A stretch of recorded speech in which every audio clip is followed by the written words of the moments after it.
Anak pemilik Ponpes Siddiqiyah Jombang, Jawa Timur, Muhammad Subci asal Sani atau MSAT alias Beci akhirnya berhasil dicokok polisi. Beci anak Kiai Jombang, Kiai Haji Muhammad Muhtar Muhti ditemukan dalam kondisi begini dan foto terkininya dicari-cari netizen di media sosial. Di mana ribuan personil polisi dikerahkan untuk menangkap anak pemilik Ponpes Siddiqiyah yang ditetapkan sebagai DPO pencabulan santriwati pada Kamis 7 Juli. Aparat kepolisian yang mengepung sedari pagi berhasil memasuki bagian dalam Ponpes Siddiqiyah Jombang. Dalam pengamatan sejumlah wartawan di lokasi, ratusan aparat masih menjaga ketat akses keluar masuk pesantren. Sementara itu, personel lainnya yang lebih banyak berada di dalam pondok. Aktivitas massa di dalam pondok juga sudah mulai bisa dikondisikan. Ternyata, anak pemilik Ponpes Siddiqiyah Jombang ditemukan dalam kondisi begini. Beberapa hari terakhir ini, kasus pencabulan santriwati yang dilakukan Beci, anak pemilik Ponpes Siddiqiyah Jombang, Kiai Haji Muhammad Muhtar Muhti, sudah menyedot perhatian publik. Akhirnya dijokok polisi. Beci, anak pemilik Ponpes Siddiqiyah Jombang, ditemukan dalam kondisi begini. Foto terkininya dicari-cari. Polda Jawa Timur sudah cukup lama ya menangani kasus ini secara humanis.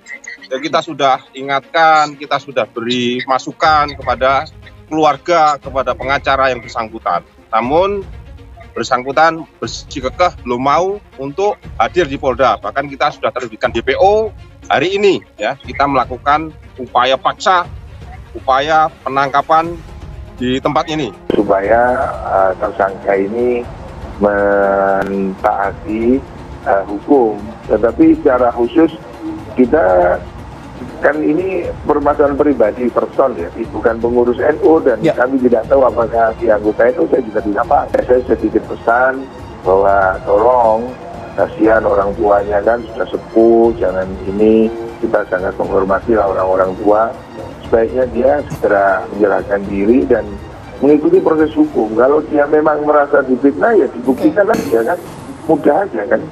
Kalau dia ketakut dia bisa sewa pengacara yang baik. Kan itu sebetulnya bukan hal yang sulit.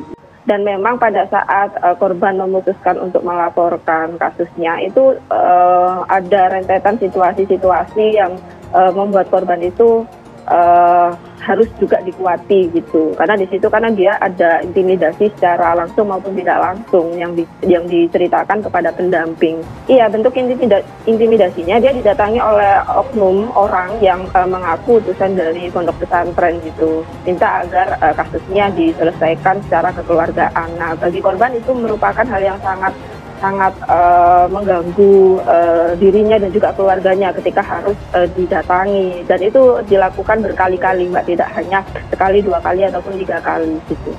Berita tadi anak seorang kiai di Jombang sebagai ustadz dan dia mencabuli para santrinya.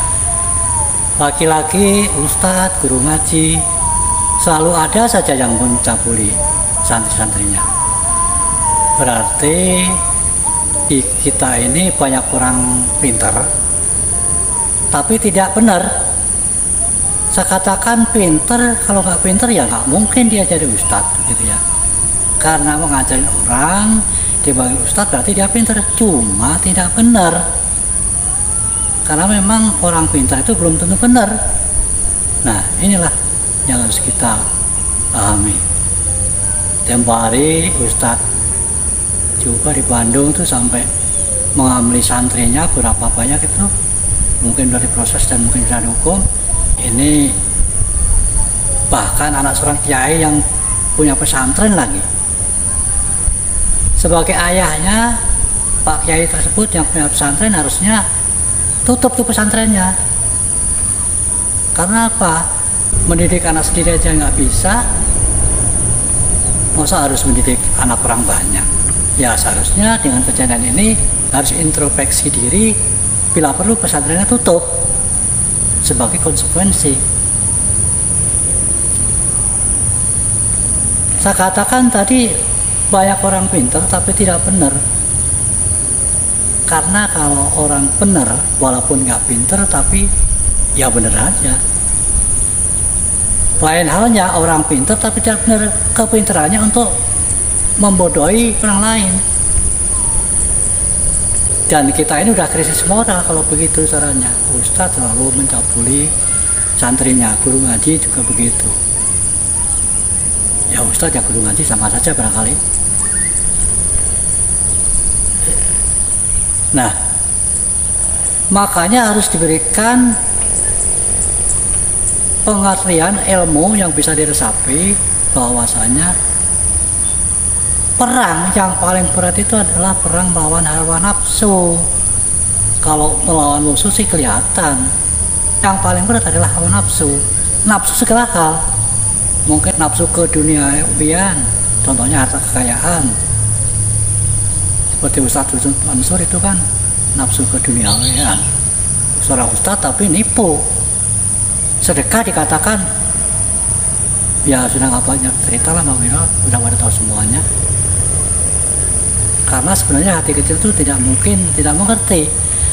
Hanya itu tadi, orang pintar tapi tidak benar, ya begitu kelakuannya.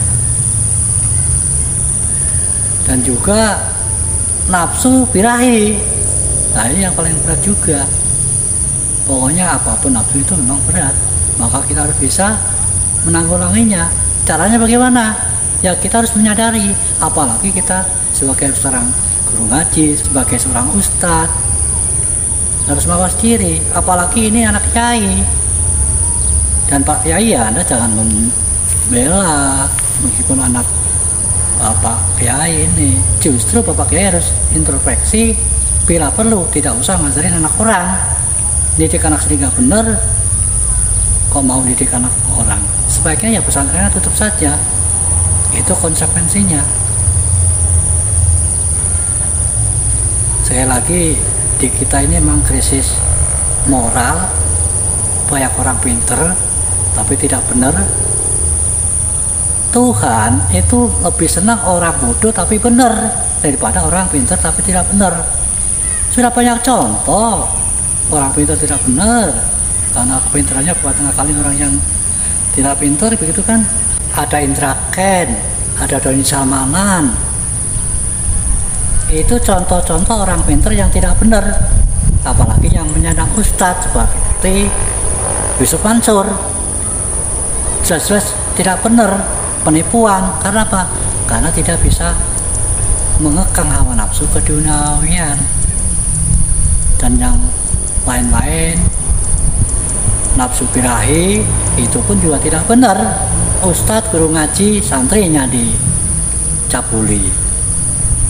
Anda jangan jadi ustadz, jangan jadi guru ngaji kalau belum bisa hawa nafsu. Anda harus introspeksi. Anda harus bisa jadi panutan kalau memang sudah siap jadi seorang panutan. Jadi berita-berita tentang ustadz guru ngaji yang selalu mencabuli para santri-santrinya sungguh memprihatinkan.